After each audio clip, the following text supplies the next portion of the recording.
what platform they order from, while giving Domino's an edge over their competitors. Delicious.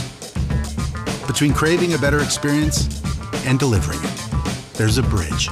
Cisco, the bridge to possible.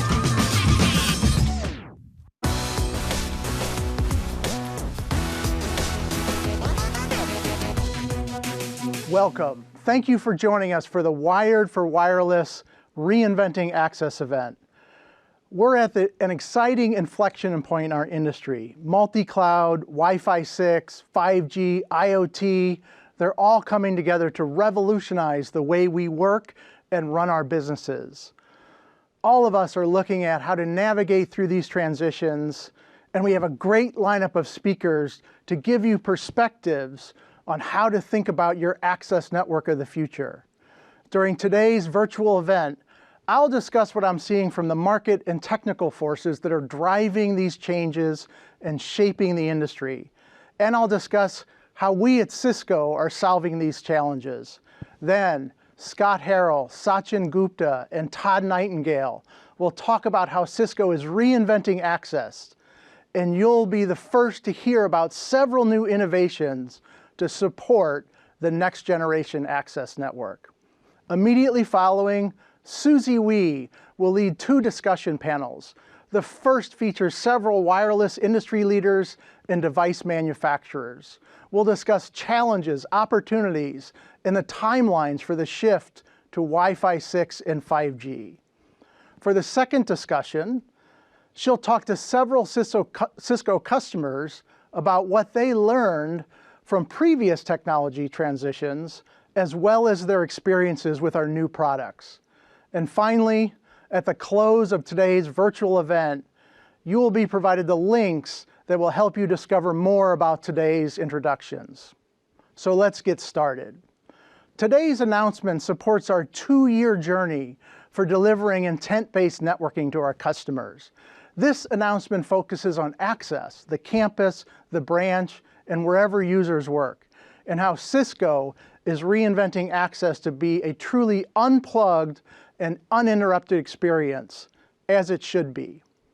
But first, let's set a little context about what we're seeing in the industry when we talk about the network intuitive and reinventing networking. Let's step back and talk about why does networking have to change and what that change looks like. So there's two big things going on in our industry. The first one is all about what you guys understand. The enterprises are expanding to the cloud.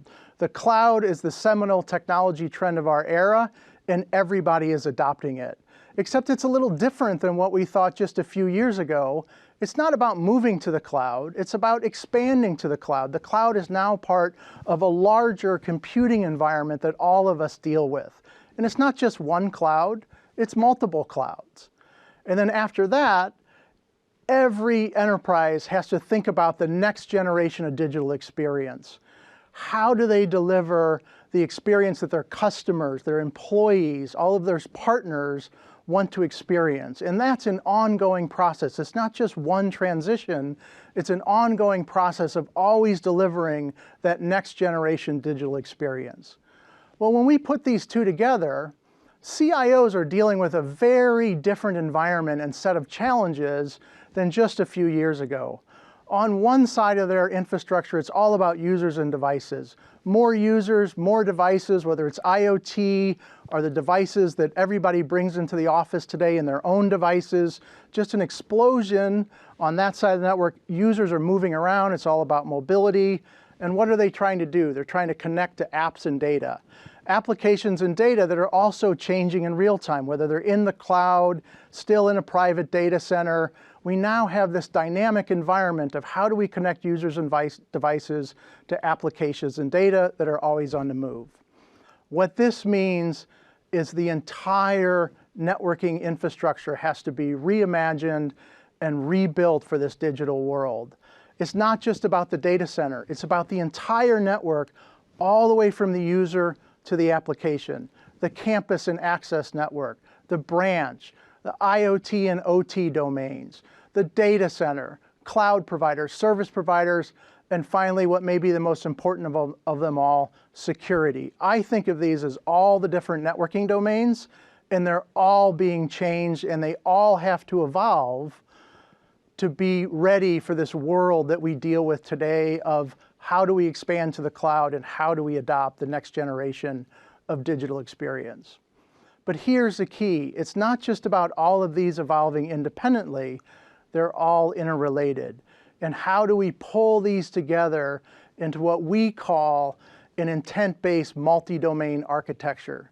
This new architecture is how do we evolve each domain and how do we bring them together to solve this problem of connecting users and devices to applications and data. And that's what Cisco has been building. And when we talk about reinventing networking, that's where we're going. It's reinventing each one of those domains and then pulling them all together. And this is something that only Cisco can build, the multi-domain architecture for the future. It sits at the intersection of users and devices, applications and data to securely connect any user on any device over any network to any application. That's the big picture of what we're building. But again, today, let's get back to where the exciting news is, and that's in the access network, in the campus. It's all about reinventing access. It's incredibly exciting.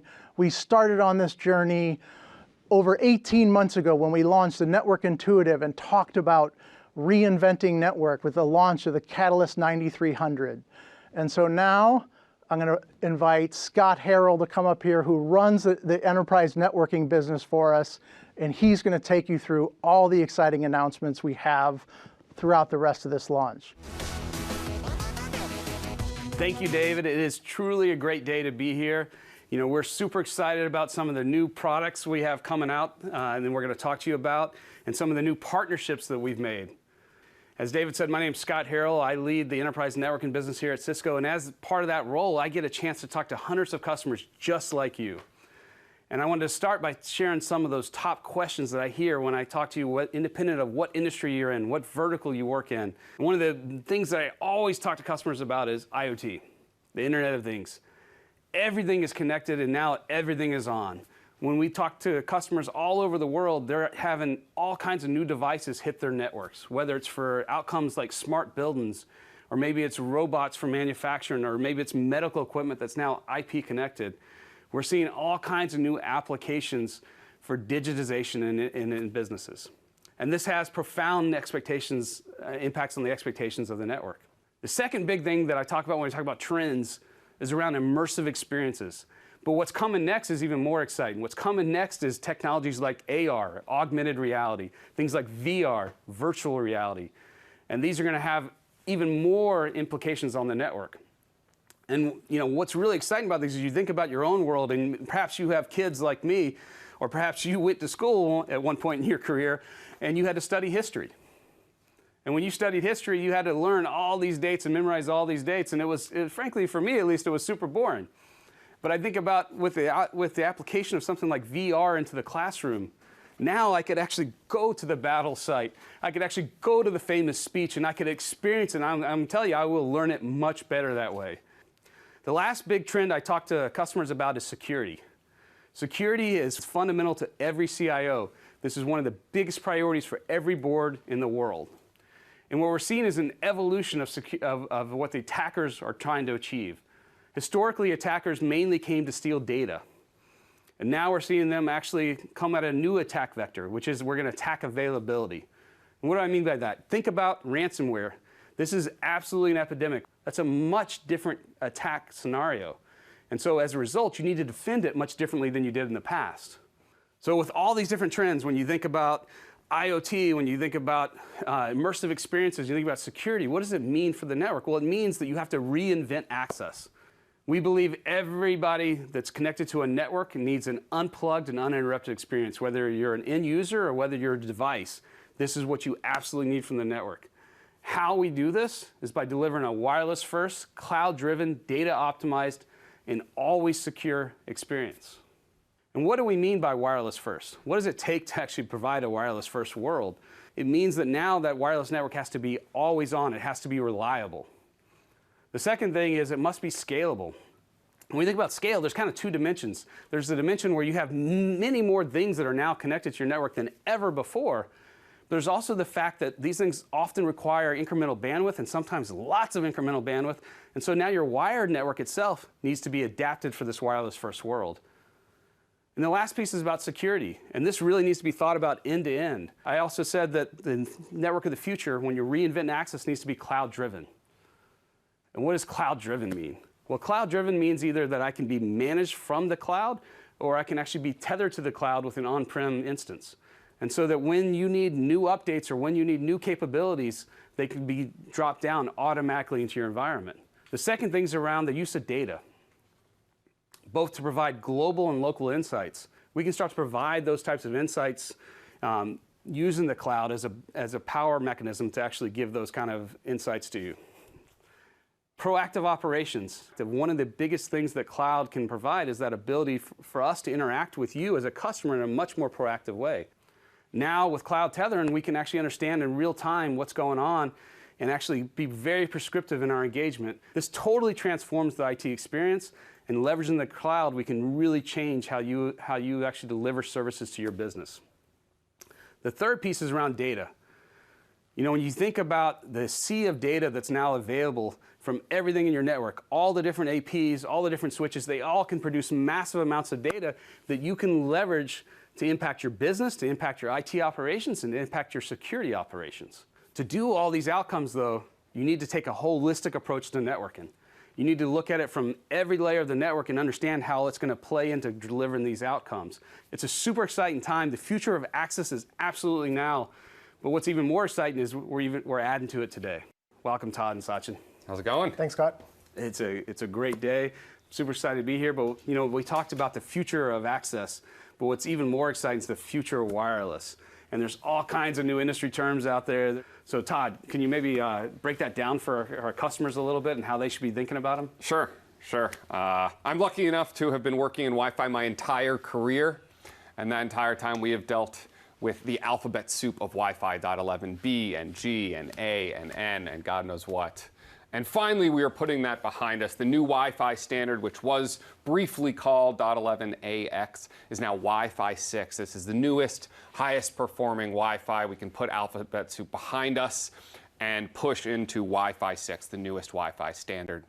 The cellular folks, they've been on this numerical track for a while. After 3G came 4G, and now we're starting to talk about 5G. And this combination of 5G cellular and Wi-Fi 6 is really going to be a very powerful wireless ecosystem for the future. Wi-Fi 6 is here today. It provides best-in-class indoor connectivity. 5G is just around the corner. It's going to cover the world with outdoor connectivity. And these two technologies together is going to give us truly ubiquitous coverage for a whole new generation of wireless experiences. And so, you know, what I'm curious about, though, before we get into the products is, you know, Todd and Sachin, was why customers should be so excited about Wi-Fi 6. Well, there's some great benefits that Wi-Fi 6 provides. The first big one is up to 4 times the capacity. So all those bandwidth-hungry applications, new endpoints, now get much more capacity from the network. Lower latency, much more deterministic performance. So for everything connecting, we can have unique sort of performance that they are capable of getting from the network. So those immersive experiences, Scott, that you talked about, right, now really become possible. You know, it's not just these high performance, low latency changes with the Wi-Fi 6. Wi-Fi 6 also has an amazing innovation around power save mode, which is going to allow devices operating under battery power to have enormously better battery life. And that can help us support a whole new generation of IoT devices and all kinds of new use cases. And it's not just IoT, battery, and immersive devices. Sometimes these things merge. We're also launching brand new Cisco cameras and VR experience, and that's an IoT device that's a sensor, but it's also really a beautiful immersive experience. I think Wi-Fi 6 is just going to support these types of experiences in an amazing way. You know, and the standard is really, really cool, but I can't help but notice this super sexy set of access points that are sitting over here. At Cisco, we love product launch day, and today is no different. We are launching a whole new line of Wi-Fi 6 APs, both in the Catalyst side of the house and the Meraki side. And these are beautiful, devices. They just make you want to pick them up and touch them. These are the highest performing wireless devices we have ever built. They support these Wi-Fi 6 features with lower latency, higher performance, better battery life, but it goes beyond that. The Catalyst devices have custom RF Cisco ASICs that provide layer 1 all the way through layer 7 visibility. The Meraki APs have dedicated scanning radios. And these features allow us to get true visibility of what's really happening on our wireless networks. And it allows us to provide a whole nother level of assurance so that we can finally ask our networks to take better care of us. And Scott, like you were saying before, the networks can notify us when there's a problem instead of us having to hear from our users. I think our users and the devices will love that as well. These access points are also built for IoT, so they're multilingual now.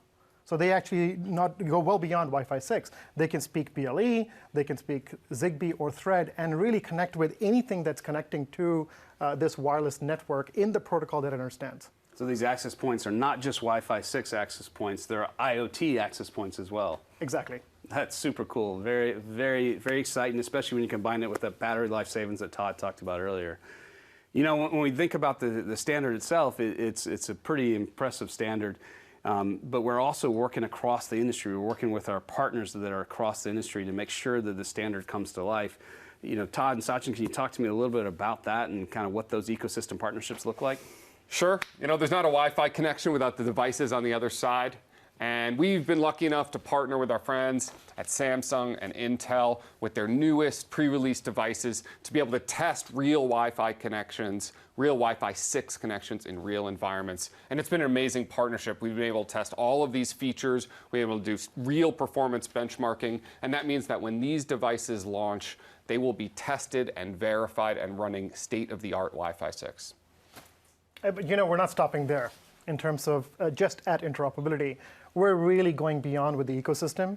So one of the things that you might have experienced, Scott, is you get into an airport or facility to get onto Wi-Fi. You've got that splash page. Yeah, you got the splash page, but then you also, sometimes if you're international, you got the text back. You got to. So you love it, right? It drives me crazy. Like yeah, it drives everyone crazy. Yeah, right? So is that going to get better? Yes. So we're happy to introduce open roaming. So open roaming allows you to seamlessly onboard onto a Wi-Fi network. That's basically what it does. It's a consortium that brings identity providers and access providers together to enable that experience. So I'll give you one example of this. At Mobile World Congress in Barcelona, that just happened a few months ago, we partnered with FIRA, which is the conference center in Barcelona, and with Samsung that provided the identity. And more than 3,000 users of Samsung phones were able to seamlessly onboard to Wi-Fi. So imagine the world going forward, Scott. So they walked from the outside where they were connected via 4G. They connected at the airport. They connected in the facility automatically. They were on Wi-Fi. They were on Wi-Fi. That's awesome. So as we grow this consortium and more identity providers join, more access providers join, imagine this world where you can walk in anywhere and you're on the network. I love it. I'm looking forward to that world. That'll be awesome. Hey, you know, we talked a lot about the access points, and we talked about a lot about Wi-Fi 6, but this has implications on the switching as well. We talked, does it impact my switching and my access layer? Yeah, you know, over the last few years or so, wireless access points have really driven a lot of the innovation that we've seen on the access switching side.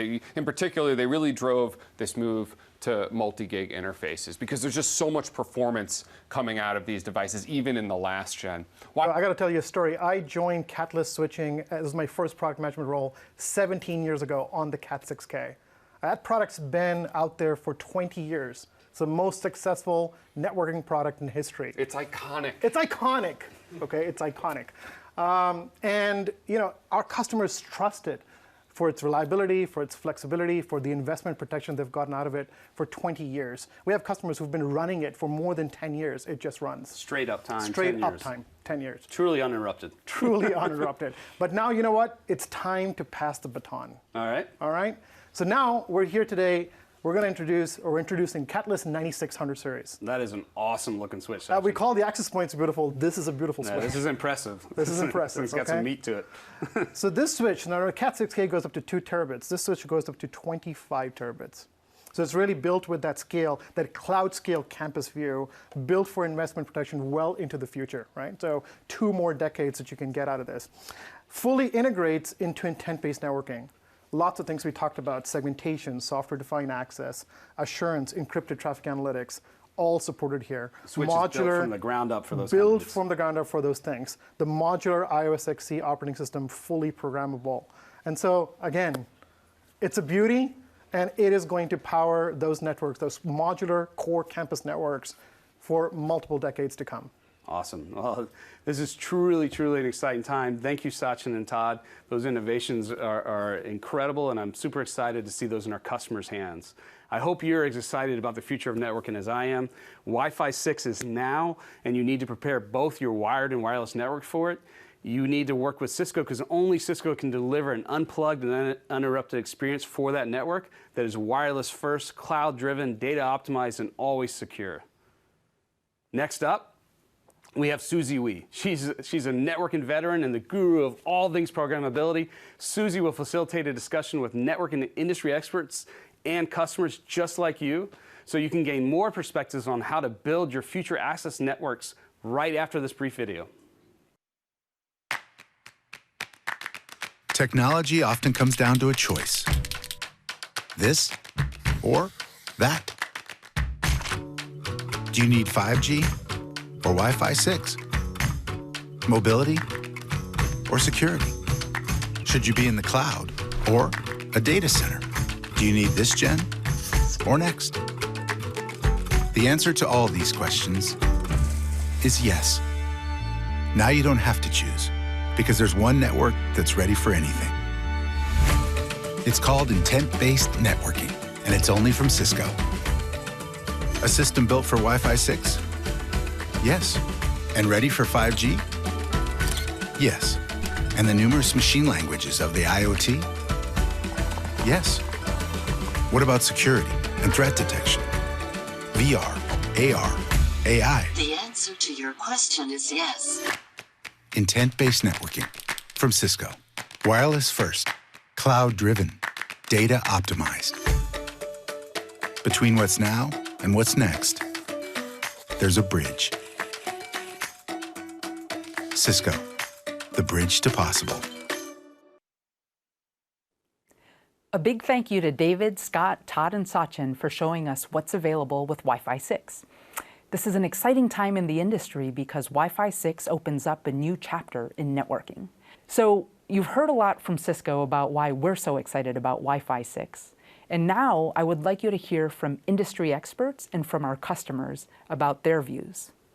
So to talk more about how Wi-Fi 6 and 5G will impact the industry, I'd like to bring up a set of industry experts to tell you more. We're excited about the opportunities that we have with this big advancement of Wi-Fi 6. And what we've done now is brought together a great set of experts from across the industry to talk to you about it. So thank you all for joining us today. What I would like is, first of all, for each of you to introduce yourselves, tell us about the perspective of the industry that you represent, and also tell us about what makes you most excited about Wi-Fi 6. Thank you very much, Susie. I'm Craig Mathias with Farpoint Group. We're an advisory firm that specializes in wireless and mobile, and been doing that pretty much for the past 3 decades. Overall, I'm very excited about Wi-Fi 6 because it finally gets us to the point where there's no excuse. You no longer need to look for a place to plug in. Everything that we're going to need to do on the network, we can do with Wi-Fi 6. Hi, I'm Ethan Banks, the co-founder of Packet Pushers. We are a media company with a network of podcasts, and I represent the practitioner, the end users. And the thing about Wi-Fi 6 that I'm interested in the most, OFDMA, the chance to get more people on the air at a time communicating, means we get a lot more throughput and a lot better performance out of our Wi-Fi networks. And good morning, I'm Derek Peterson. I'm the CTO for Boingo Wireless. We're a neutral host provider. What we're trying to do is bring the digital transformation to venues. So you'll find us at airports, which a lot of people know us about, but also stadiums, military, MDU, multifamily. And our job is really to just bring great connectivity and wireless connectivity to those venues, and that's what we're excited about doing with Wi-Fi 6. Excellent. Thank you, Susie. So my name is Ramon Alvarez. I'm Director of Open Innovation at Samsung. And our perspective is the user, right? We are actually the device that goes into the hands of the user in their pocket. So we actually care a lot about the experience that they're having, the final experience, right? Both for consumers and for business users. And we are very excited about Wi-Fi 6 because actually it's going to provide a number of new features.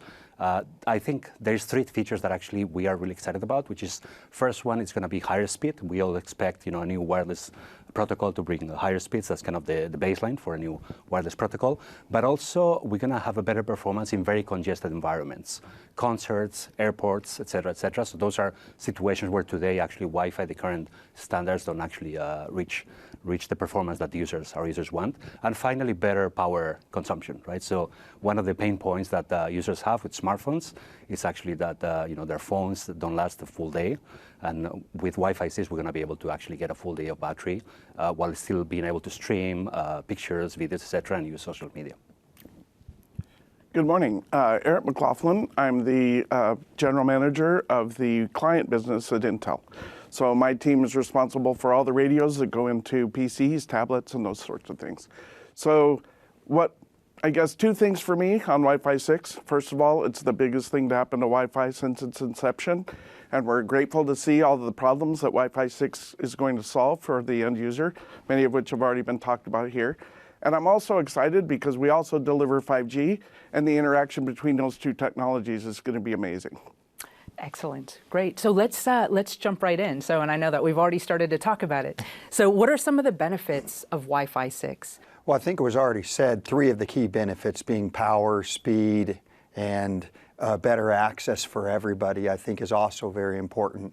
When you're in a very busy environment, one of the key things is you need enough wireless to go around. So we've introduced things like MIMO where we can have more spatial streams, but with OFDMA and some of the new technologies, we can even give better experiences for those very crowded areas, which has been a challenge in the past with Wi-Fi, but it gets solved with Wi-Fi 6. And so with Boingo, you guys are in stadiums, you're in airports, so you know about crowded environments. Yeah, crowded environments are obviously a big challenge, and I think that's one of the key things is we can't deliver some of the services you want to deliver, so you can think about pathing and trying to do some VR pathing to be able to find your gate or find where the Starbucks is, or do those different things. It's really hard to do in an environment where you have a lot of people trying to do that. With Wi-Fi 6, you're going to be able to enable those kind of great applications. And that's the real beauty of Wi-Fi 6. I think you've hit the nail on the head here.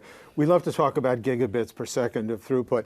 That's wonderful. But it really is now with Wi-Fi 6 about the capacity to handle all those users with all those devices and all those applications simultaneously. Yeah, and everyone's happy. And the interaction between those devices is also key. So Wi-Fi 6 allows you to not just focus on your phone and staring down. Now you can interact with your watch, the environment around you, and so that's going to be very important. So IoT and this Internet of Things is a big part of what's going to be enabled by Wi-Fi 6. If you think about the previous standard, the average number of Wi-Fi devices that we had with previous standards in a household was about 5 Wi-Fi devices connected at the same time. Now it's double that currently, and some projections actually are actually estimating about 50 devices per household that will be connecting to Wi-Fi in the next few years, right? So this is really the problem we're trying to solve with Wi-Fi 6. So in our case, for instance, Samsung, it's actually the major provider of consumer electronics. So we have smartphones, wearables, they're all connected to the internet. We have appliances, we have TVs, etc., right? So they're all connected to Wi-Fi, right? So in order to support that growth in our appliances, in our devices, in our consumer electronics, we actually need to improve Wi-Fi, and this is why we are super excited about this partnership that we have with Cisco. And it's so exciting because it's kind of like Wi-Fi has been around, and to actually be able to understand that it's going to change, it's going to advance even more, that's really exciting. But the question is Wi-Fi 6 now?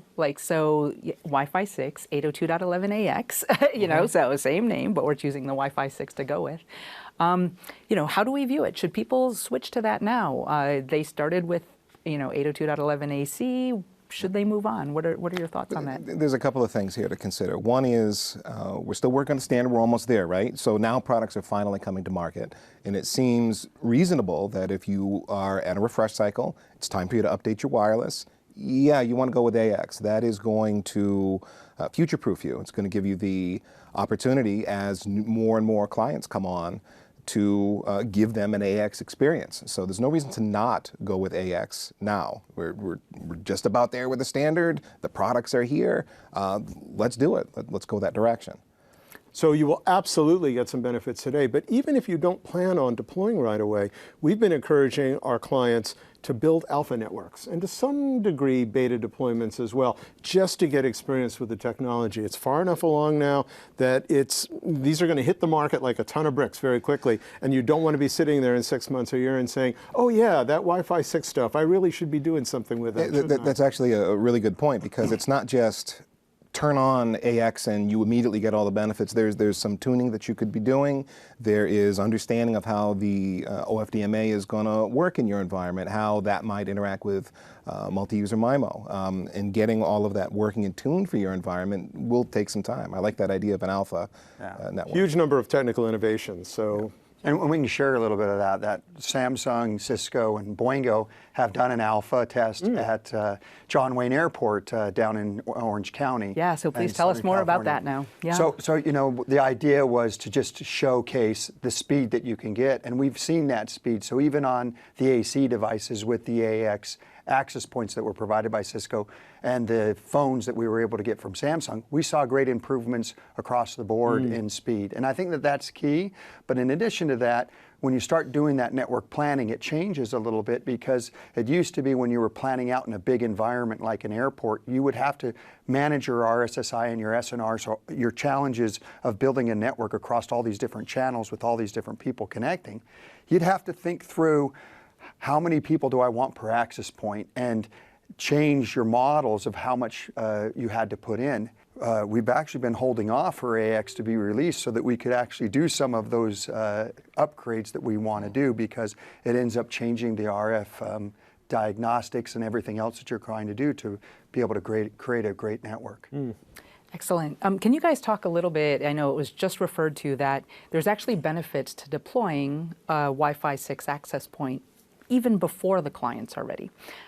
So can you guys talk to that a little bit? Yeah? You know, there's a lot of benefit. There's a lot of learning going on when you're establishing a network, especially in a very dense environment. Yep. You have to focus on channel management and how you're going to manage those channels. And there's a lot of change happening with 5G as well. There's new technologies like CBRS and Multi-Fire and LAA and 5G and 5GNR and all these new technologies that are coming out, where you've got to do some additional channel planning. So as you start seeing those technologies work together and you start planning how you're going to run your cables to be able to put nodes in different locations and run your power, it's very important that you start ahead and you start planning all of these technologies together, because you want to create great experiences across all the networks, all the different wireless, all the different IoT solutions that you're going to be putting into an environment.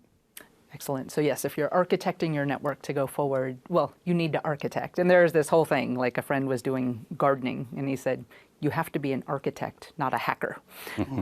Same thing as you're kind of deploying some of your next-gen systems to handle new things. And you really don't want to underestimate the opportunities here. I mean, we've mentioned OFDM and there's BSS coloring. We could go on all day with all the cool technologies in here. But how these will actually work in your environment, let's face it, you've got to try it. You've got to begin gaining experience. Turn some things on, shut some things off, tune it. As clients become more available, this will certainly become a standard activity in every shop. But even today, we think it's not too early to begin trying those things. There is more here than meets the eye, probably more than any previous generation. Yeah, and what we're finding is, and then even in advance of going ahead and putting your Wi-Fi 6 access point in with the clients that are out there today, you still get an improvement. You get an improvement in capacity and the number of clients you can serve. And some of our customers will be talking to what they've seen in that and how important that is to them.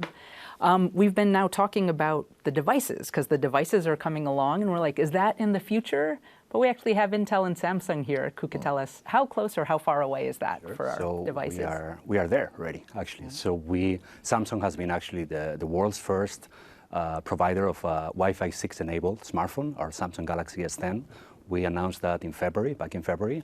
and they're already available in stores. You can go to your cellular store, you can go to IT provider and get a Samsung Galaxy S10 that supports all the latest standard for Wi-Fi 6. We're also actually looking at launching a new phone very soon that will support both Wi-Fi 6 and 5G. So essentially, if you go with this kind of phones, there is no limits actually, and that's what we want to emphasize to our customers, is that if you have a business, you have an enterprise, and you want to have the best connectivity for your workers, you want to have the best productivity, you want to have no downtime, want to have the best throughput, Samsung is really the ideal partner for that. There is a lot of new technologies that Wi-Fi 6 will enable, like VR, AR, it's coming. And actually, those technologies, even though they are, the consumer side is always very excited about that, actually the first applications are going to be on the enterprise, right? So we get a lot of interest from architecture firms, we get a lot of interest from hospitality, retail, et cetera, to be able to leverage those innovations, and Wi-Fi 6 will be an important part for that. Excellent. Eric from Intel, we had a great conversation about some of the things that you have brewing and already out there. So can you tell us about what Intel is doing here? You bet. So you don't have to wait long for PCs either. Dozens and dozens of devices coming this quarter, or next quarter, I guess it would be, and you'll see in the hundreds as we move into the back half of the year. So we're very excited about this technology as well, and the work that we've been doing, to comment on some of the things that have been said before, is between Cisco and Matt McPherson and his team, as well as Microsoft, we have an enterprise lab at Intel that's about 20,000 square feet, robotics, all the things that are needed to test both static and roaming dense environments. And we've been working together over the last few months to just hone these products together to make sure that when these things are deployed, whether you're in an AX full network or a mixed network, that everything works seamlessly and great. So the industry excitement and the industry collaboration across all of our teams has been exceptional. Excellent. And Eric, so with that test lab, we've been working very closely together. Yep. What kind of things have we learned and improved upon as we were putting together both, the client side and the network side, and really making that work well? Well, I think what we've proven is that we can hit close to 2 gigabit speeds, right? And in over-the-air environments, not in a lab, right? Which is huge. We also are seeing that the dense networks actually are better. And even in mixed networks, we're seeing better performance. So there's no reason to wait. Wi-Fi 6 is now. It's going to work great when you get it in your environment, whether that's a home or a business. By the way, one of the things I love about your Samsung phone is the Wi-Fi 6 logo. I thought that was awesome. So. Hey, Eric, you mentioned 2 gigabit per second speed. Was that like aggregate coming into the access point from a multitude of clients, or just a single client? Both. We get up to 2 in a single client environment, and it's about 1.8 to 1.9, and we're seeing very close to that. And we're seeing better range as well, so better performance at range. I think one of the key things is that we're in the past, when we're creating channels and we're managing networks, we were managing the wireless. We weren't managing the intent that was going on the network. And that's really what's changed with how the OFDMA and Wi-Fi 6 and all this stuff works, is the focus is now on the intent of the network instead of focused on the network. And that's where we needed to get. We need to focus on the use cases that are happening inside these venues, the digital transformation that's happening inside of our homes, and all of those different opportunities, and focus on the intent of what we're trying to do with that network. And that's really where we start seeing the power of Wi-Fi 6 and the power of what's happening in the industry, is that focus on intention. Yeah, that's amazing. And that certainly matches up with the whole kind of goal that Cisco has around intent-based networking and that we have in the industry to drive it forward there. So we had a lot of fun kind of geeking out on Wi-Fi 6 and its advantages. Let's pop up a level. So what do you guys think are some of the new applications that we'll see coming together for Wi-Fi 6? It's very interesting you mentioned AR and VR, augmented reality, virtual reality. Right. Mentions that about 80% of demand is expected to come from video, and those are clearly video applications. Yep. But even without those, we're already seeing a lot of networks under strain, just from organizational, not YouTube necessarily, not consumer grade video, but being able to handle that without the buffering and the hiccups and everything else. Wi-Fi 6 is incredibly well suited to that because, again, it provisions the capacity and it's designed to work in congested environments. Yeah. I got a great example that I like to use. I was at the Hollywood Bowl. It's one of our facilities, and you know, it's a great icon facility for concerts and different things like that.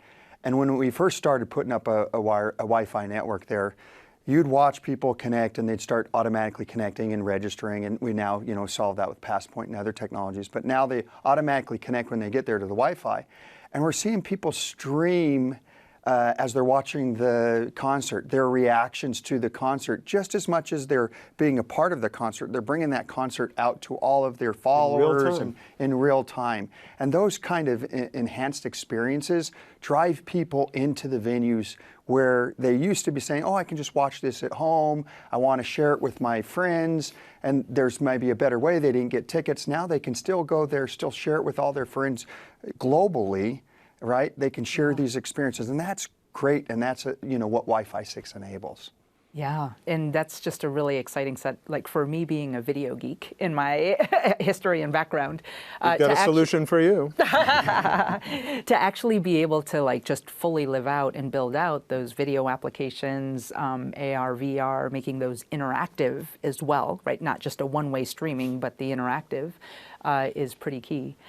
What other kinds of applications do you think, and what kind of industries do you think this is going to be most impactful for? I'll give you something that's not at all glossy and sexy, but very practical. Yeah. So from an operational perspective, the ability to carve up your Wi-Fi 6 network into different channels and adding software that can optimize your environment means that, again, it's not sexy, but from a practical perspective, you're going to get better throughput, less complaints as you deploy Wi-Fi 6 across your environment. It's going to be a better experience for everyone within the company. So it's not, you know, one application, but just everything working better as Wi-Fi 6 gets deployed, because you've got that ability to optimize that.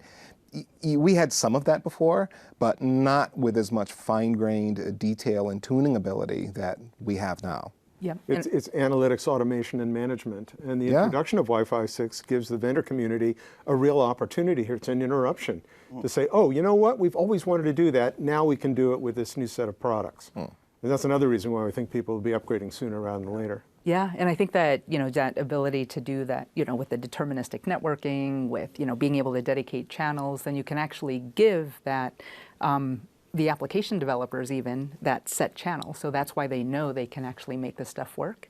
So I think it's very sexy to be able to do that. Indeed. I think that's a great point. We always think about very sexy applications like AR, VR, and that's true. On the consumer side, gaming as well. I think gaming is going to be huge as well. Yeah. Streaming gaming, right? But on the business side, right? So if you look at retail, you know, the user experience that you want for your customers, you want to give the, you know, Wi-Fi is really part of the user experience, right? So we want to give the best experience to the customers. So you need to have the fastest Wi-Fi, no downtime, quick connection, low latency, etc., right? If you look at the hospitality, you go to a hotel, right? So you want to have a great experience, right? If the Wi-Fi doesn't work, which sometimes happens, unfortunately, you're going to actually, you know, bundle that into the whole user experience, right? So Wi-Fi has become actually a key part of the user experience for many venues like hotels, right? If you look at first responders, you know, this is really one of the most exciting applications because we're talking about saving lives. Actually, we're working with a number of first responders, and they're always looking for faster connectivity, dedicated channels, like you mentioned, and that may not be very sexy or it might not be very talked about, but we're talking about saving lives and improving safety for the public. If you're in operations, management, analytics, optimization, all of that, it's pretty sexy.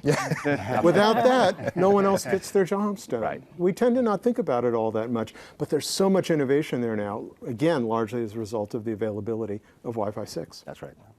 And one of the things we're talking about at Intel, and we've shared some of this with our friends at Cisco, is the office of the future, right? How do people work, interact, and get their jobs done as they move from place to place during their day?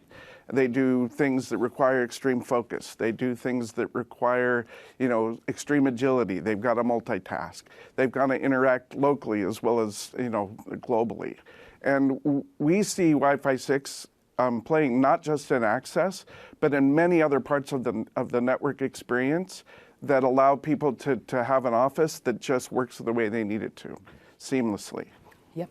Let's talk about IoT a little bit as well. So, you know, you have manufacturing environments, hospitals, different things there. What does Wi-Fi 6 enable in that world? more device density, so you can deploy more sensors out there, more building controls, more whatever it is of those devices that you need, but then also power conservation. The ability to have those devices go to sleep for longer on a schedule before they wake back up again, so you get better battery life as you deploy those devices. That's in the standard. Yeah. Yep, and having those sensors just be able to last longer, right? You're going to want to install those sensors, keep them out there. And not all IoT is narrowband. I mean, think of automated, automatic video, image recognition, security application surveillance, tremendous amounts of data, but it is machine to machine. There are no humans in the loop for those kinds of things. Without Wi-Fi 6, that's going to be pretty challenging. Yeah, facial recognition. Exactly. That's right. At Mobile World Congress, as this, you walk in, and imagine if you go to a game and you don't have to sit there and show a ticket because it's facial recognition, you go right in. We're seeing it show up, with Clear at the airports and other areas. And you look at those Clear kiosks at the airports, they're not connected wired, right? They're wireless. And you can imagine we're doing all those things also wirelessly, taking advantage of the Wi-Fi. Wi-Fi 6 can improve those. Exactly. And it's interesting because the thoughts of these types of applications, we've had them before. Like, oh boy, I wish I could stream video. I wish I could do AR, VR. But here, the technology really makes a difference and really enables it. Wi-Fi 6 was designed for that. That's the difference. And Yeah, I look at it as we always were able to provide an experience. Now we can provide and improve the quality of that experience. A good experience. Yeah. And with the advancements not only in networking but in compute as well, then you start to be able to really bring your machine learning, your AI, like to really get video flows coming through, doing video analytics right in the network itself. Yeah. You start to get some really interesting opportunities that way as well. Yeah, it's not an afterthought anymore. Management, it's real time, and that's key. Yeah. Finally, real time, which is awesome. Excellent. So now let's see. So we've been talking about some of the applications that come together, and we've been talking a lot about Wi-Fi itself, but also Wi-Fi 6 is about the entire network. You have Sooner or later. You have an MDF, you have an IDF, and you're used to pushing 100 meg or gig interfaces between each switch. You got to go 10 gig, you got to go multi-gig and all of those connections. So that's going to require an upgrade in your switches, an upgrade in your back end. And that is something that you can do today and you should be working on to prepare yourself for all of these new applications that we've been talking about. It's time. Yeah. Very fun. So Ethan, you're a CCIE yourself, so you've been operating networks. So what's your view from kind of how you deploy networks, how you manage networks? Is wireless just about wireless, or is it about the entire network? So if we go from an enterprise or a campus perspective, it's about that endpoint and managing that endpoint, no matter how they're connected. So you still have a few wired clients out there, sure, but I mean the majority of them are wireless now. When you onboard that endpoint, how do you do it? What does that look like? What experience do you want to give them? What's their security profile? What applications do they need access to? In what priority? What happens when they're not in the office and they're roaming, they're far away, and you need to give them all that same access securely, et cetera. So that's really what we're talking about now. The network is not, oh, my wireless person, they're going to take care of that for me. It's not, you don't think that way anymore. It's all about holistic network design, Wi-Fi being one key element of that infrastructure. But the network as a whole has to work together. All the components. We were just talking about switches and, of course, access points and clients, and having all of that work as one thing under one unified umbrella is a requirement. You can't piecemeal it all anymore. It's got to all work together and communicate together from a business policy perspective. And I'll add, one of the things that I've been focused on is this concept of opt-in and opt-out.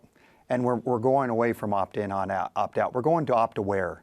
We need to make people aware of how we're utilizing the networks, that intent that we're creating inside the network for those use cases, and make them aware of that so they can be aware of how the network's being used to improve their lives, instead of saying, oh, you can opt in and we'll give you this service, or you can opt out of that service. It's more about, hey, are you aware that we can do this if you allow us to be able to provide this experience for you?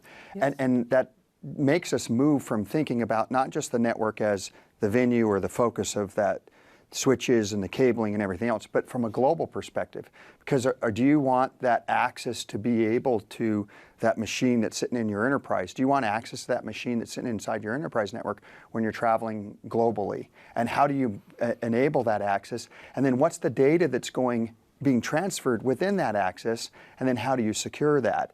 And because you now have real-time ability to be able to see that data as it's passing through, you can provide better security measures so you can enable that global access. And that's a very important part of security in the future. It's not about creating firewalls anymore. It's about opening up the ecosystem and having that real-time capability so that you can be able to do that and create that global experience. And that type of spread actually goes all the way to the devices as well, because it's the devices holding and the users that that people have, the applications that cut across. So how does the device play into it as well? Like as we take a look at the whole thing, there's some security issues that we've worked out together, as well as connectivity issues. Do you guys have some views there? Yeah, I think one of the aspects that we've been working hard at, it's roaming. Yes. And roaming both from Wi-Fi access point to Wi-Fi access point, but also roaming from Wi-Fi to LTE and vice versa, and now with 5G and vice versa, right? So we actually have improved that time that it takes from connect from one access point to another one, and that's one of the things that Wi-Fi 6 enables. And at the end of the day, that's one of the top complaints, if you want, that you might have from consumers and from business users, that when they are using an app and then they move around, they're always on the go, that app might get a disconnection, and they might lose actually the connection, they might lose their work, they might actually have to reconnect again, VPN reconnection, etc. Right? So no one wants to go through that while they're going around their busy day. So Wi-Fi 6 actually enables that kind of fast roaming from Wi-Fi access point to Wi-Fi access point, and that's purely impacts the user experience. Going into such a transition is not just putting out a new product, but it's really about how the ecosystem works. It's about how the new devices, the new technologies, it's about the applications, providing interesting services, connectivity services and beyond. So getting to this whole, new level takes a lot of work. It's heavy lifting, but we feel that we're getting there. Do you guys have some final pieces of advice and wisdom that you want to share with the audience here? You want to start there and we'll work around? I knew you would do that. Since the topic of 5G came up, there's been a lot of confusion, I think, around 5G, because when you look at the specs between Wi-Fi 6 and 5G, they're really very similar in gigabit throughput. In general, you can say, well, Wi-Fi is more of an indoor technology and 5G is more of an outdoor technology, but that's not entirely true, because obviously we want cellular coverage inside of buildings, larger facilities, retail malls, and things like that. And Wi-Fi has also been deployed outdoors in densely populated areas. At Farpoint Group, we actually think of Wi-Fi 6 as a 5G technology. It is not NR. NR, new radio, that's the official standard. But it's so similar. The technology overlap between those two domains is enormous. We still have a lot of work to do in terms of how do we deploy 5G in the unlicensed bands? How do we manage interference? How will upgrades of Wi-Fi deployed in urban areas proceed? But it's so exciting. Even though there are challenges, we know we are going to solve those issues. And we know that end users are going to be happy and productive. So for me, when I first started looking, this is a big deal. There's a lot going on here with Wi-Fi 6. It is a major and significant change. So, to an operator, to someone who's using wireless today and thinks, I'm just going to skip this one. I'll wait for Wi-Fi 7 or whatever the next big thing is. You need to look at Wi-Fi 6. You really do. You need to look at all the different technologies that are. And our job is to bring that digital transformation to all these different venues. And when you think about what's going on with 5G and with Wi-Fi 6 and with all of the other things that are going on, like network function virtualization and the changes happening with edge and cloud, all this stuff is exciting. It's challenging, but it's way exciting because what we're being able to do with all of these new technologies is finally create the network that back when we started playing around with networks in the internet days, we're bridging that digital and that physical gap that's been there forever. Our networks were always not part of our lives. They were adjacent to our lives. We're really bridging that gap. And so for me, it's about recognizing that I agree, Wi-Fi 6 is a 5G technology. I've said it for many years, and I'm going to keep saying it. it's really, when you go into a venue, you want all of this technology together to work together well so that you can create those experiences that you want in there and really start taking advantage of the internet, that we've created 20, 30 years ago, 50 years ago, depending on how you want to talk about it, but really starting to take advantage of that. And it's exciting. We love to partner with people because it takes an ecosystem, it takes standards, it takes an industry to really make this happen. So we love working with Cisco, and we're happy to be here supporting you in this talk about Wi-Fi 6. Thank you. Yeah, so on my side, I think a couple of thoughts. The first one is that Wi-Fi 6 is ready. We've actually been doing testing, for many, many months with Cisco and Boingo and other partners, and actually it works. We've tested with real users. It's actually deployed already in many venues, so it's actually already here. And the second part is that actually you have to think about why should I upgrade, right? So we work with a lot of enterprises, hospitality, venues. We work with first responders, etc. And when we talk to all those customers, the number one thing that they tell us is that they want to have a very productive workforce. So Wi-Fi 6 is really the enabler to have an extremely productive workforce. You don't have downtime, you have very quick latency, you connect and roam from Wi-Fi access point to Wi-Fi access point seamlessly. So all those features actually essentially enable a very, very productive workforce, which is what businesses really care about. Excellent. Well, I'm going to be bold. You don't get the promises of 5G without Wi-Fi 6. You can't hit the densification needed. You can't deliver data, the amount and frequency of need of data without these two technologies working seamlessly together. You can't connect everything, every building, every car in the world without these two technologies working together. So we absolutely agree. The synergies are amazing. There is some overlap, but the synergies are more important. And the ability to deliver that connectivity and the data to the people who need it only is going to happen through the combination of 5G and Wi-Fi 6. That's a great point to really bring together and nail home. And really, when we bring these things together, then it's really about giving people great experiences and great new services. Thank you for that really insightful discussion. I hope you all enjoyed that as much as we did. We just talked about the difference that Wi-Fi 6 technology makes in the experiences and applications that we can bring to people. And one example where Wi-Fi 6 makes a difference is in supporting large crowds of users with lots of devices. Now let's take a look at one industry, gaming, and specifically esports, with the work that we're doing with our customer, BlizzCon.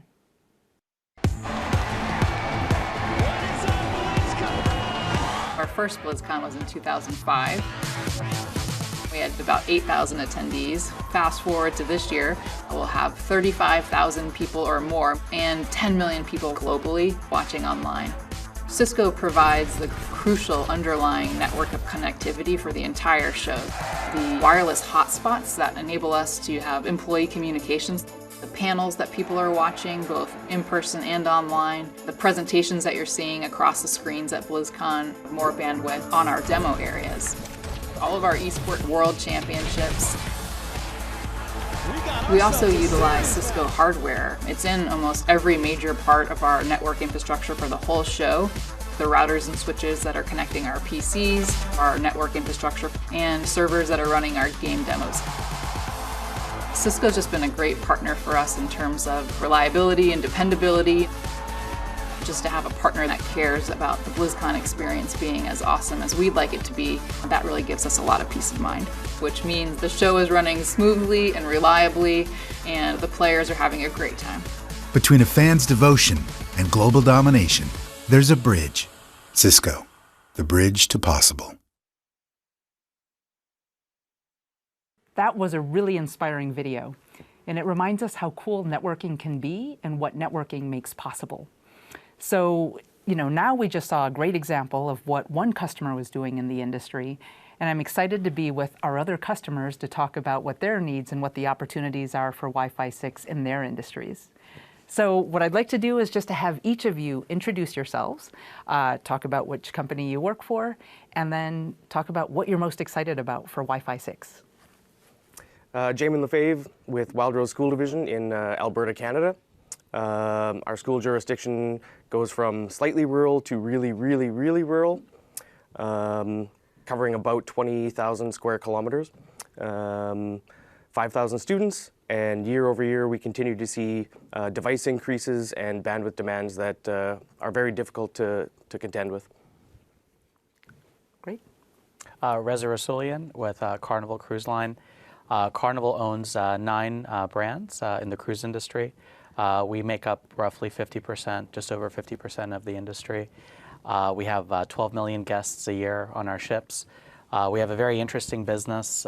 We have casinos, obviously hotels, a transportation vehicle for our guests, restaurants, water slides, you name it, we have it.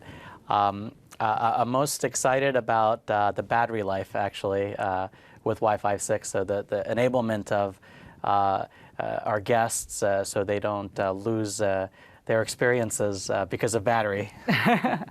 Excellent. Omid.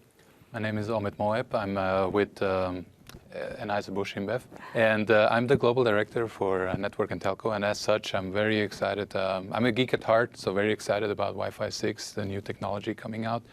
But more importantly, it's finally allowing us to get Wi-Fi service to the user, and the users don't have to go look for the service, right? Great. I'm Ed Vanderpool, work at Adventist Health. We are about 22 hospitals along the West Coast.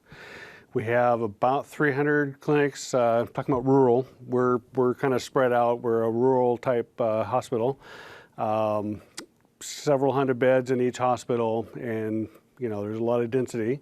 So the biggest thing for us on Wi-Fi 6 is really being able to pull out some of the extra access points and have the density that we need, because we have a lot of little devices that talk and they take up little slices of bandwidth along the way. And having Wi-Fi 6, we're going to be able to actually extend that out and make that more usable. So Jamon, you have a really interesting kind of spread of schools across Alberta.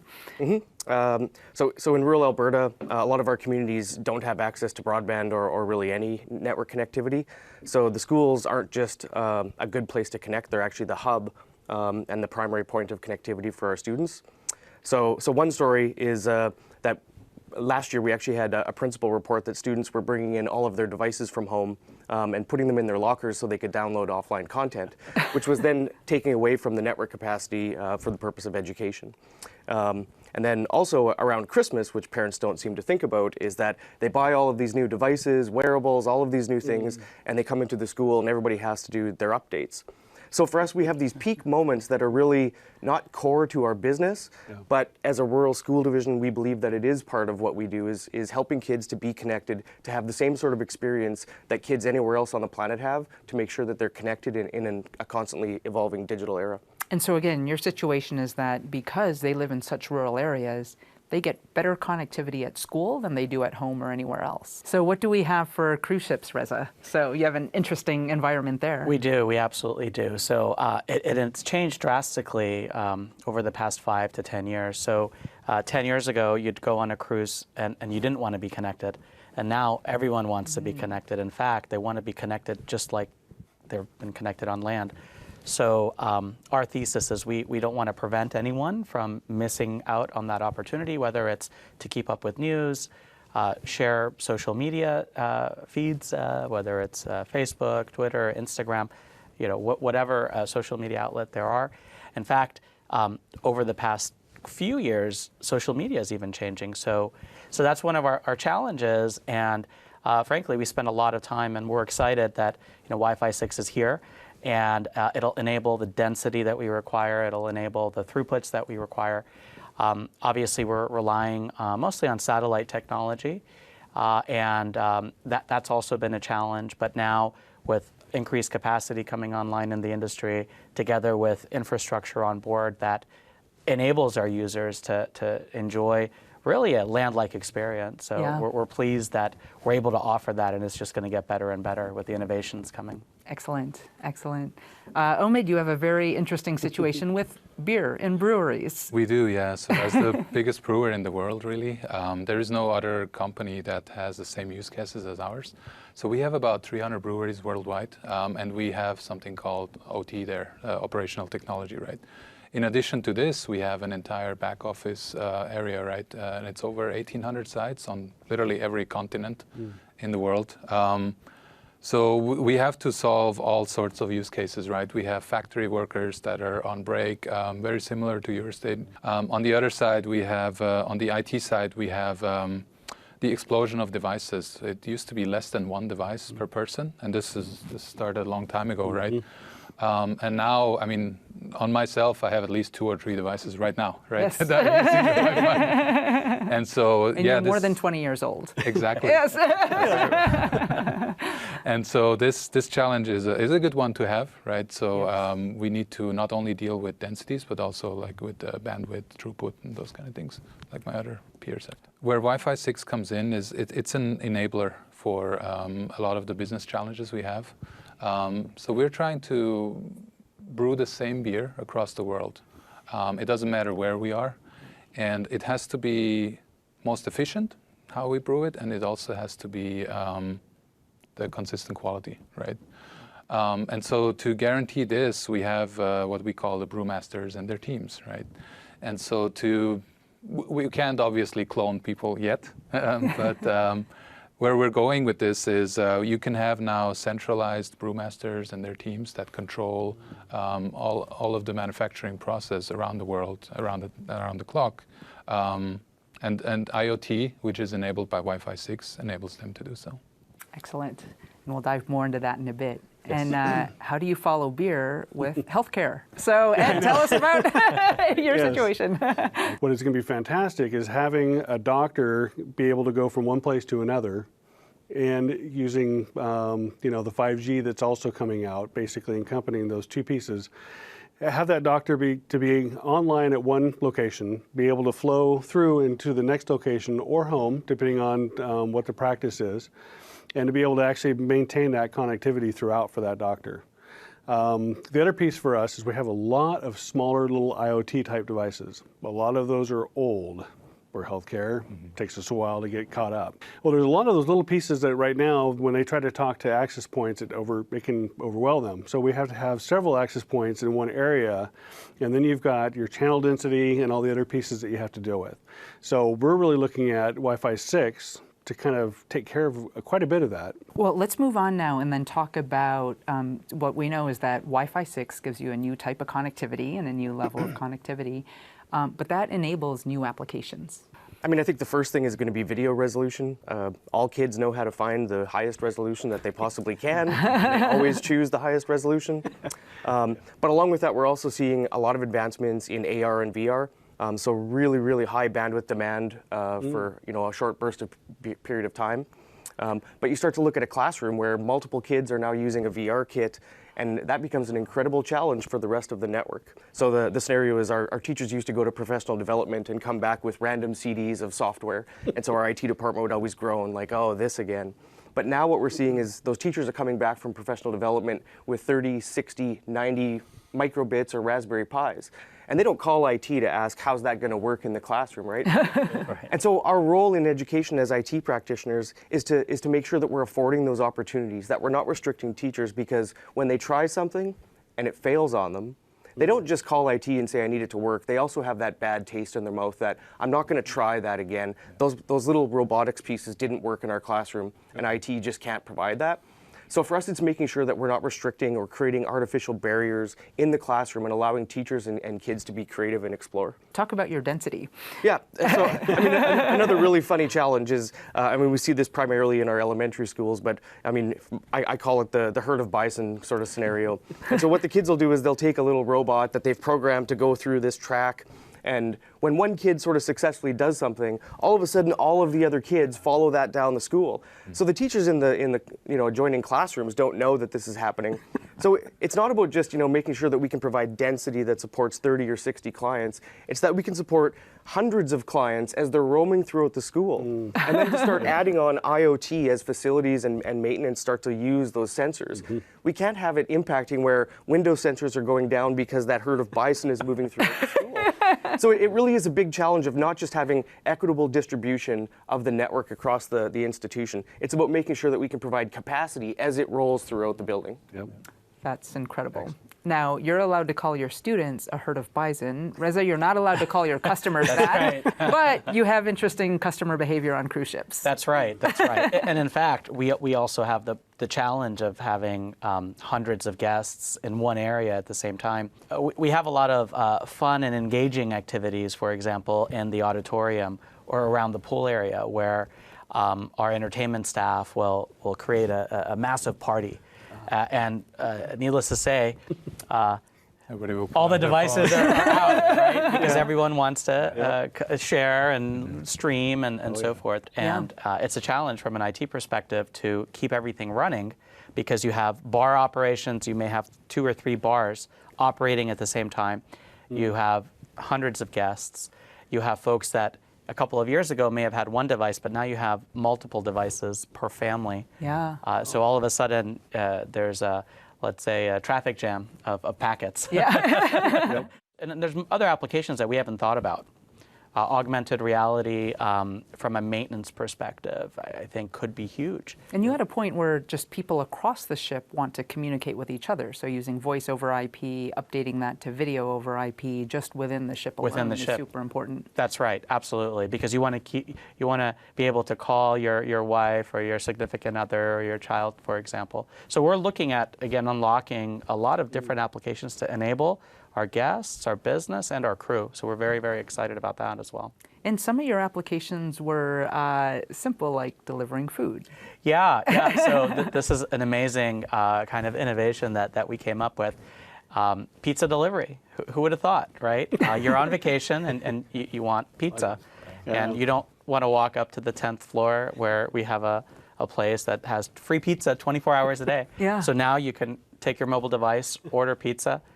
We know where you are, and it'll be delivered to you. So that, and when folks are on vacation, we want them to immerse themselves in the experience and enjoy.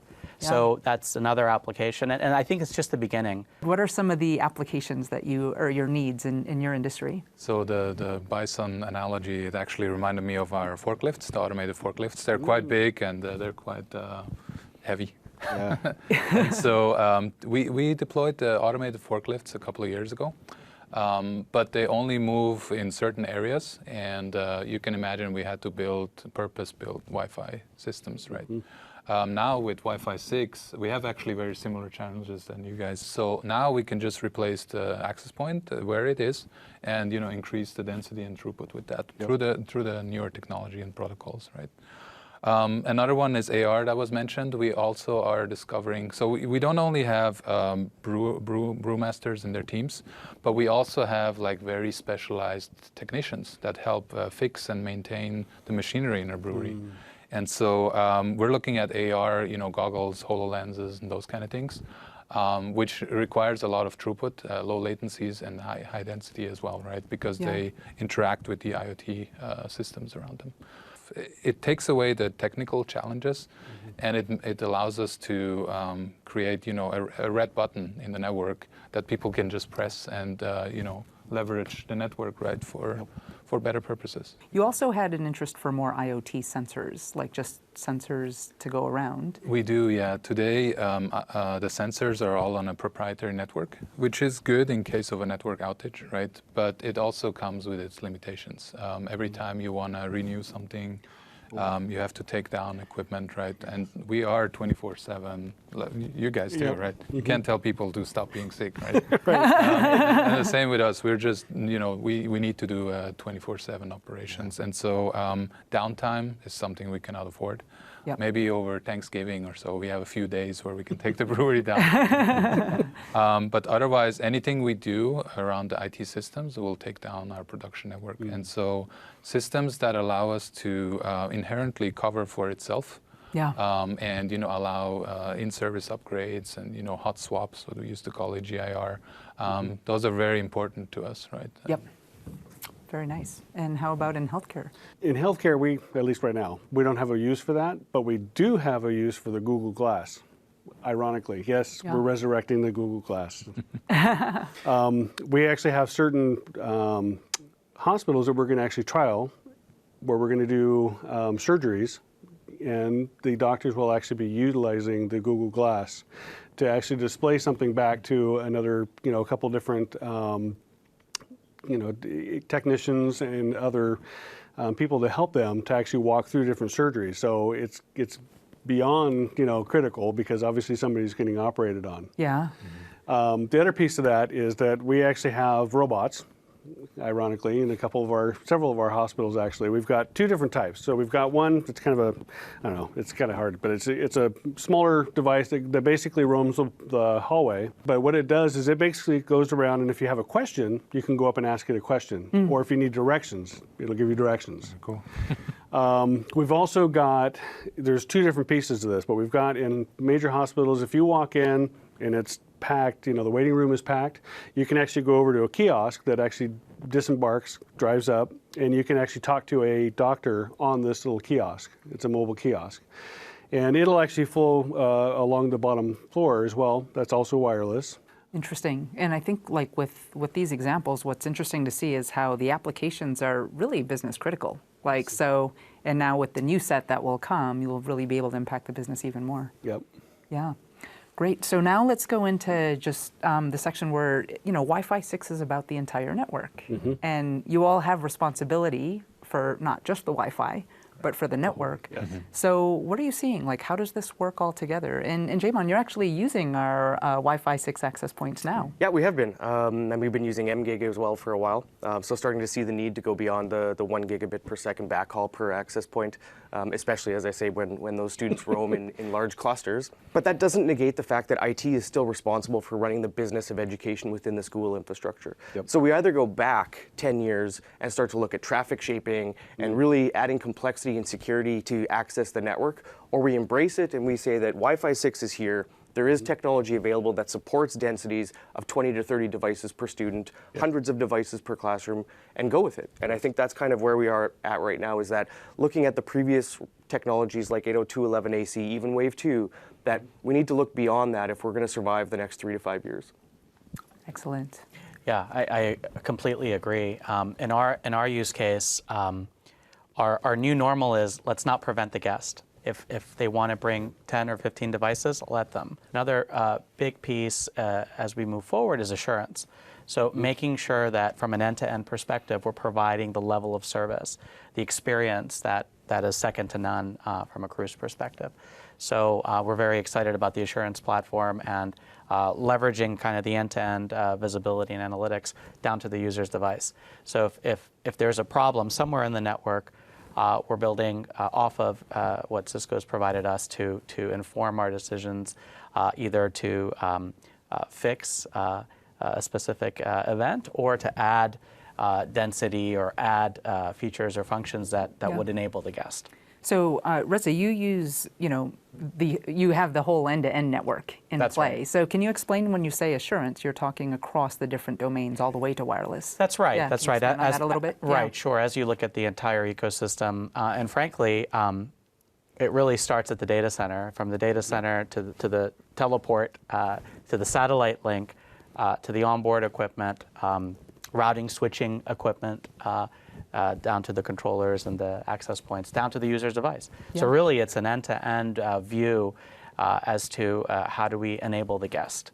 Yeah, and team members and our crew significantly rely on the network, the access points, the entire ecosystem to do their jobs, to serve the guests ultimately. And you've really modernized your network, and you actually jumped in with Cisco Services to help you achieve some of that. Can you talk a little bit about what your experience was there? Sure, yeah, actually very good. So we leveraged Cisco Advanced Services about 18 months ago, and we've been very pleased with the results. So we took 2 ships and we completely transformed them from an infrastructure perspective, from a bandwidth perspective, from a satellite asset perspective, and we've, I think, together knocked it out of the park, because now we have 2 ships in the fleet that have guest satisfaction scores that are through the roof. Folks actually never thought that we'd be able to achieve this level of guest satisfaction, and they're, again, highest in the entire fleet. From a revenue perspective, we've seen a lot of positive results, not just from connectivity, but the other enablements that this sophisticated network has brought to our business. Yeah. And again, day in and day out, we're coming up with different ideas together with our business partners to really push the limits. And we're excited. We're continuing the deployment. Yeah. We're very excited to continue innovating. So you frankly. piloted it on a couple ships and That's then are right. now spreading it across. That's right. It's Just on like the business pizza results. delivery. Just like the Yes, pizza delivery. Exactly. Like, wow, this is great. It works. Okay, deploy. That's big. That's big. Yeah. So, Omid, what does your entire network look like, and how do you help that out? Yeah. Yeah, so absolutely. So Wi-Fi 6 is the heart and soul of the network, but just as that's the heart and soul of the network, really the network has become the heart and soul of the business, right? As the data and the applications are moving to the cloud, they're being centralized, and really end user devices are being commoditized and simplified. If you don't have a stable network in between, both sides become useless, right? Not reachable, right? And so absolutely what my colleagues here were saying, we have to look at the entire stack. It's not just wireless.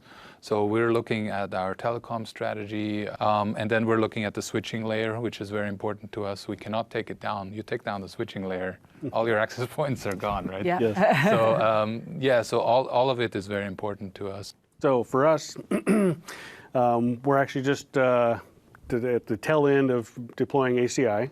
So if we're talking end to end, our end goal is we have ACI in our data centers.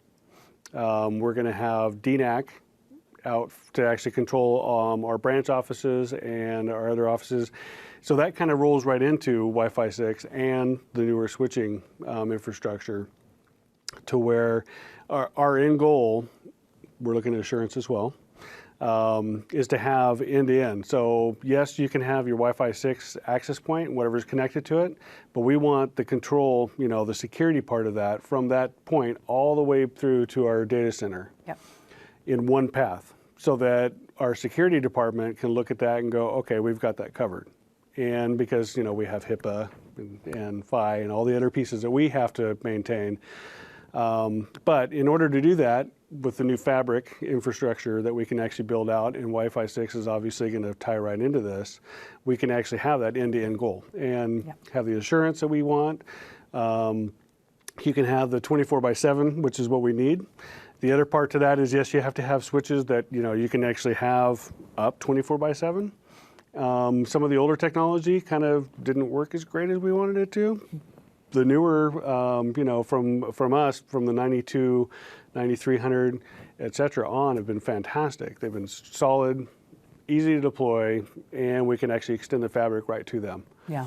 So it's giving us a lot more information. In fact, it's giving our security department too much information. But you're able to see the network as a whole, and that provides a lot of advantage. And Jaymon, so you have a Meraki deployment, so you're using the newest Wi-Fi 6 Meraki. But just to talk to the whole thing, you also have a very lean IT team.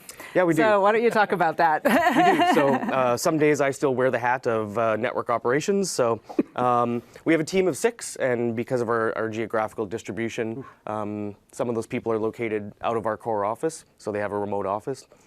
So I have 1.0 employee dedicated to running our network, which supports right now, as I mentioned, about 15,000 endpoints on just about 400 access points, over 120 switches, in 20 remote locations, over 20,000 square kilometers. Wow.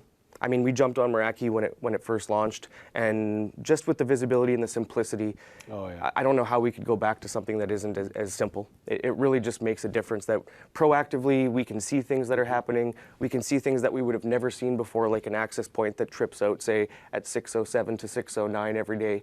Right? It allows us to diagnose those things that otherwise we likely would have never seen, and we would just hear from a user, once in a while this thing is happening. And so for us, one person doesn't have to watch 24/7. I still say that what Meraki did is enabled the knowledge of my network technologist to go into the cloud, so that he can then spend his time enhancing and expanding the network rather than repeating the same tasks. We see the same value. We don't have to build now the monitoring systems, the back-end systems around the network. It's all coming with the services and the products, right? And so this is of immense value to us also in the Meraki use case. So let's just close up and say, what is the word of advice that you would give to our audience out here as they start on their Wi-Fi 6 journey? Number one, I would fully embrace that, 100% embrace that. Because number one, you're going to get better quality, you're going to get better battery life, you're going to get better throughput, you're going to get more connectivity on a much smaller device per se. Plus you're going to get reliability. So that's that part. What I would say is really embrace it, because a lot of times we're healthcare, we're old, we've been there for a long while, we can be stodgy at times where we're very slow to adopt new things. But I really believe that with the security and all the other aspects of Wi-Fi 6 and the new infrastructure, that now is the time. Yeah, I second that. So I always say our network is like the Golden Gate Bridge. By the time you're done, you need to start over. And now that Wi-Fi 6 is out, we need to jump on that and totally embrace it. And now is the time to also get yourself engaged, right? You have time to still understand how do you want to migrate. And as you're ramping up to launch new products, we can also define our blueprint. And one thing that I heard one of the panelists say is we have to do it comprehensively, though, right? We can't just bring up a new SSID with Wi-Fi 6. We have to look at the entire landscape we have and how do we onboard it and how does it support everything. Great. And the Golden Gate Bridge is right behind us. So yes, get to the end. Freshly and go painted. Again. Yeah. Reza. So never stop innovating is what I would say, and keep an open mind. I think when we get into our box and we're comfortable, it's time to become uncomfortable. And that's how, frankly, from our perspective, we've enabled the business. We've pushed the limits, and I think it's just the beginning. There's other applications and other enablements that we don't know about. We're excited to learn. Yeah. And to your point, it's a holistic system. It has to be holistic. You have to think about the end-to-end experience and the outcomes you're trying to generate for, in our case, the business. And actually, I think all of us have a business that we support in one way or another. Absolutely. We have end users that are guest end users to a certain extent, right? So it's a multifaceted problem. Yeah. And I think as we continue to innovate, limitless. It's really, the opportunity is limitless. Great. What advice do you have? I think preparing for an explosion of devices that are coming into your environments, whether they be for the purpose of business or just for people who are doing things that are, say, not core to the business, but still part of society and life in general. Mm-hmm. Yeah. And what I was going to speak to was that Wi-Fi 6 has other things that support legacy devices and legacy protocols. Yes. And so for us in rural Alberta, we have different demographics, but we also have use cases that are different. Why would I buy an 802.11ax device when I go home and I really have no connectivity? So we see a lot of devices that are very sufficient for students when they go home because they've offline their content and they don't really have a lot of connectivity. So for several years, we're going to be supporting a lot of legacy devices, but we're still going to have those other devices coming in that are going to demand those high bandwidth connections. Great. Well, thank you all for sharing the perspectives from your insights and insights from your business, because each of your businesses is really unique and very interesting. And really just letting people know about the applications and the opportunity ahead and the implications on the entire network is key. Thank you. So we've heard from our customers about the exciting opportunities that Wi-Fi 6 creates. And earlier you heard from a great panel of industry experts. So I hope you're as excited about Wi-Fi 6 as we are, and you're ready to plan and build for it today. Building your network for Wi-Fi 6 will prepare you for the next wave of applications in business. I like to say you are all developers. You may not be writing lines of code, but you are developing networks for today and for the future.